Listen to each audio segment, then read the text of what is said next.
Ciao, in questo video ti mostrerò come installare il widget ChatGPT sull'OPPO Find X8 Pro.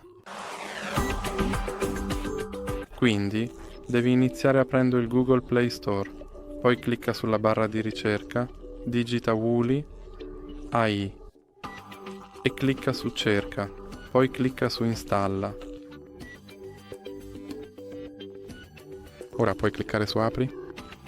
E poi clicca su questo pulsante per saltare la tua introduzione e clicca su non ora e poi clicca su Apri permessi. Ora clicca su Assistente AI e qui devi selezionare Sempre. Poi puoi tornare indietro e cliccare su Inizia. E come puoi vedere proprio qui c'è il mio widget ChatGPT e posso aprirlo e dirgli di fare qualcosa. E come vedi ha risposto. E se vuoi rimuoverlo dallo schermo basta trascinarlo al centro dello schermo. Quindi questo è tutto, se ti è piaciuto metti like e iscriviti.